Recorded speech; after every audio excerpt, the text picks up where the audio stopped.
আমার বুঝজ্ঞান হইছে থেকে নিয়ে ছাত্র জীবনে যখন আমি অনেক ছোট ছিলাম, এই দোয়া যেদিন আমি পড়েছি কোরআনে, ওই দিন থেকে আজও পর্যন্ত আমার মনে হয় না আমার জীবনে 2 মিনিটের কোনো দোয়াও যদি হয়, 1 মিনিটের দোয়াও যদি হয়, মুহূর্তের দোয়াও যদি হয়, আমি এই দোয়াটা কখনো মিস করি বলে, জ্ঞাতসারে মিস করি বলে আমার মনে পড়ে না। ছাত্র জীবন থেকে শুরু করেছি, আজও পড়ে যাচ্ছি।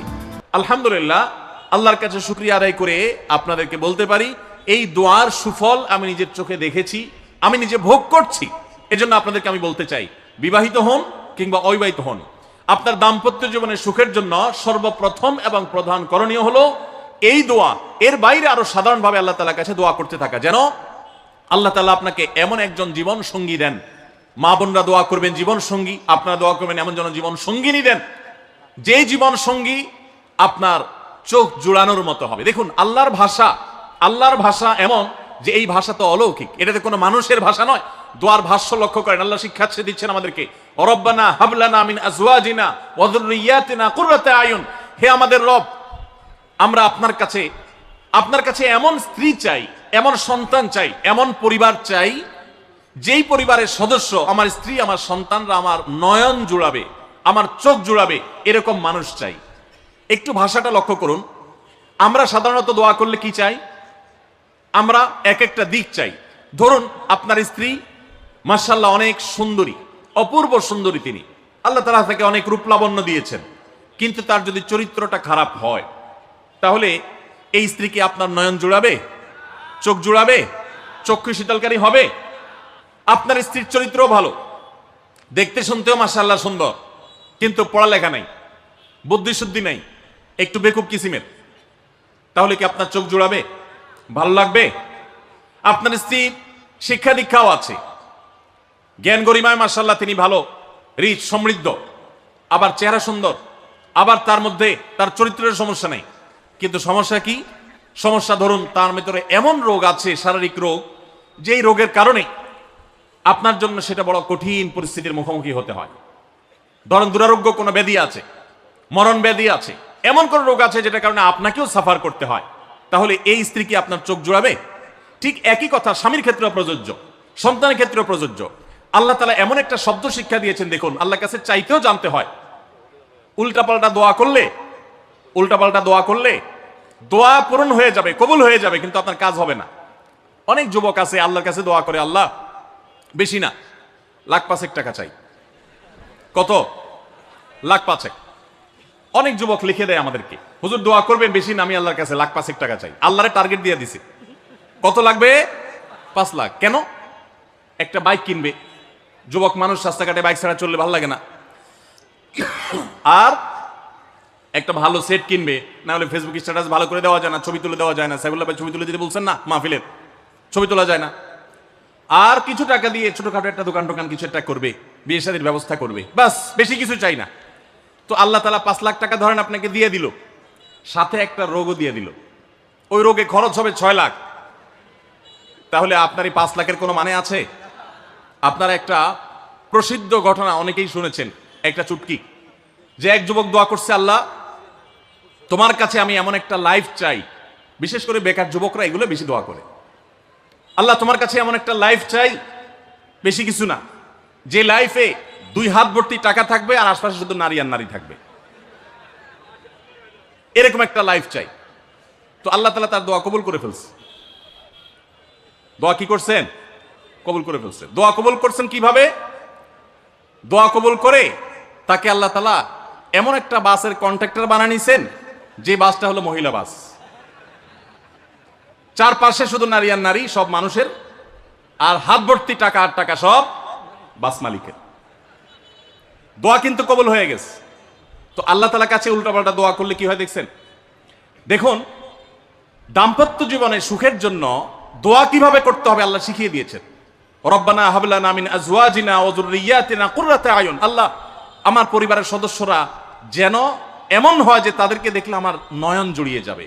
অর্থাৎ নয়ন জোড়াতে হলে সব দিক থেকে পারফেক্ট হতে হবে, সব দিক থেকে ভালো হতে হবে, তখনই তো দিল জোড়াবে। ওয়াজআলনা লিল মুত্তাকিনা ইমামা। আর আমাদের সবাইকে, পুরোটা পরিবারকে আপনি মুত্তাকিদের ইমাম বানায় দেন, সৎ মানুষ বানায় দেন। কারণ সৎ যদি না হয়, আল্লাহভীরু যদি না হয়, তাহলে কখনো তাদের মাধ্যমে আপনি সুখ শান্তি পেতে পারেন না। তাহলে প্রথম করণীয় দাম্পত্য জীবনের সুখের জন্য, সুখী দাম্পত্যের জন্য আল্লাহর কাছে দোয়া করতে থাকে। সূরা ফুরকানের ৭৪ নম্বর আয়াত, এর পাশাপাশি আরো যত আয়াত আছে, অথবা সাধারণভাবে আপনি আল্লাহর কাছে, আল্লাহ আমি ভালো সঙ্গী যেন পাই সেজন্য দোয়া করতে থাকবো। আল্লাহ আমাদেরকে তৌফিক দান করুন। নাম্বার 2, জীবন সঙ্গী নির্বাচনের ক্ষেত্রে দিনদারিতাটাকে অগ্রাধিকার দেওয়া। কোনটাকে অগ্রাধিকার দেওয়া? ধার্মিকতাকে অগ্রাধিকার দেওয়া। নবী করিম সাল্লাল্লাহু আলাইহি ওয়াসাল্লামের প্রসিদ্ধ একটা হাদিস আপনারা অনেকে শুনেছেন। তিনি বলেছেন, তুনকাহুল মারআতু লিআরবা, 4টি জিনিস দেখে সাধারণত মেয়েদেরকে বিয়ে করা হয়, বা মেয়েরা ছেলেদেরকে বিয়ে করে। 4টি জিনিস, সে 4টি জিনিসে একটি হলো লিমালিহা, সাধারণত পয়সা করে দেখে বিয়ে করা হয়। অনেক ছেলে ফেলে আছে দেখবেন, ছেলে ফেলে কি মুরব্বীরাও আছেন অনেকে, যে ছেলে বিয়ে করার জন্য পয়সাওয়ালা বাপের মেয়ে খোঁজে।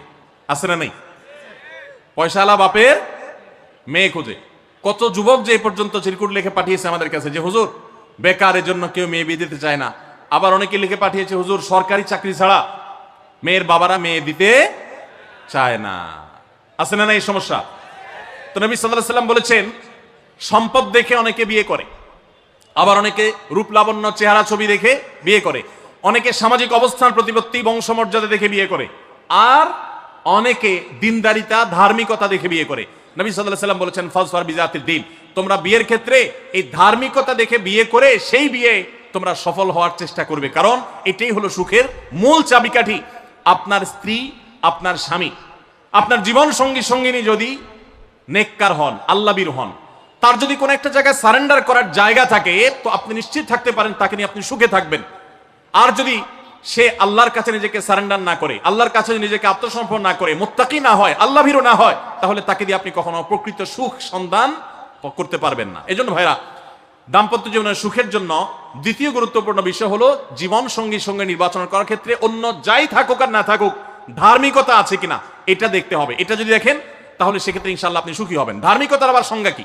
এখানে মুশকিল হলো, আজকাল মেয়েদের বোরকা পরলেই মনে করা হয় ধার্মিক, ছেলেরা নামাজ পড়তেছে মনে করা হয় ধার্মিক।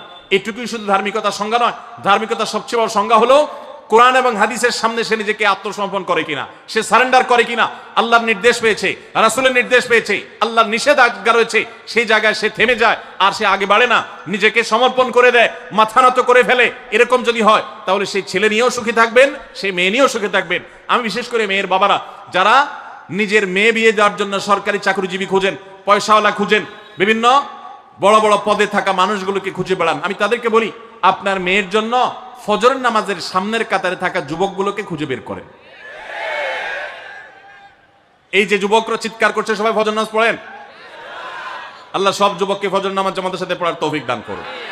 ভাইরা আমার, যেই ছেলে আল্লাহকে ভয় করে, যেই ছেলের ভিতরে কোরআন এবং হাদিসের কাছে আত্মসমর্পণ করার মতো মানসিকতা আছে, এই ছেলে আর যা হোক তার স্ত্রীকে কখনো কষ্ট দিবে।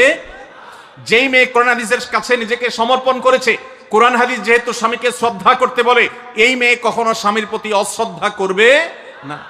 অতএব দাম্পত্য জীবনের অনেক গুরুত্বপূর্ণ একটা পয়েন্ট হলো এটা, যে আপনি তার রূপ লাবণ্য, সামাজিক অবস্থান, সম্পদ, পয়সা কড়ি এগুলো দেখেন বা না দেখেন, প্রধান বিবেচ্য বিষয় হবে তার ধার্মিকতা। এটা যদি দেখেন, ইনশাআল্লাহ দেখবেন যে আপনি সুখে থাকবেন। আল্লাহ আমাদের সবাইকে এই দিকটাকে বিবেচনা করে আমাদের দাম্পত্য জীবনকে গড়ে তোলার তৌফিক দান করুন।